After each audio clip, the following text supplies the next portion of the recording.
Hi guys, napanood nyo ba yung interview ni Raisa May Dizon sa Tony Talks? Alam mo yung plot twist ng buhay niya, yung naranasan niya. Alam ko maraming makakarelate, isa na ako doon, nakakarelate ako. Panoorin natin yung sinabi ni Raisa May Dizon. Ito siya. Po ako, meron pong kapitbahay kami na malaki yung bahay, tapos yung may balikbayan siyang apo na dumating. Nakipaglaro po ako, tapos medyo nasagi po yung vase. Ganyan lang kaliit po yung nabasag. Nasabihan po ako na mas mahal pa yan sa buhay mo.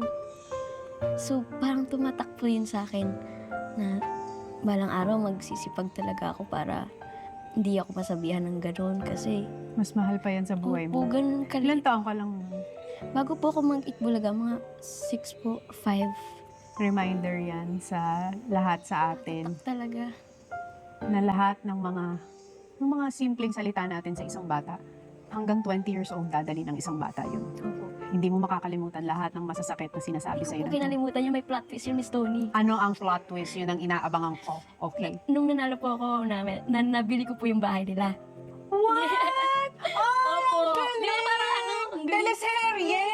Di Opo, nabili ko po yung bahay ng kapitbahay namin kasi siya yung... Yan ang sinasabi ko sa inyong Kaya, plot work. twist. Huwag kayong mga api ng mga bata dahil balang araw bibili nila yung bahay nyo. Yun yung plot twist. Ang dami mo nang nagawa sa buhay mo na nakaka-proud. Alam mo yung kapag bata ka, siguro ang pagkakaalam or pagkakaakala ng iba na hindi natin matatandaan. Alam mo yung kung anong mga nangyari sa buhay mo nung bata pa, hindi makakalimutan ng bata yun, maalala at maalala niya.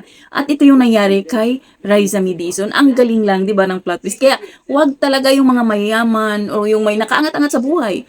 Dapat hindi alam mo yun, yung magiging matapobre na, di ba, nang mamata ng kapwa, dahil hindi mo alam, baka one day, mangyari din yung nangyari kay Raisa May na siya yung bumili ng bahay ng kapitbahay nila kung saan sinabihan siya na mahal pa yan kaysa buhay mo. 'Di ba? Ang galing. At saka, makikita mo kay Raisa May na napaka-humble, down to earth. At saka, ang bait-bait na bata, no? Hindi kasi ako masyadong nanonood. Pero dito ko napanood si Raisa May na, ay, grabe ang ano ng bata na to. Napaka-family oriented. Mahal na mahal niya yung family niya. 'Di ba? Kaya siya super blessed. So, yun lang guys. Thank you for watching. Bye!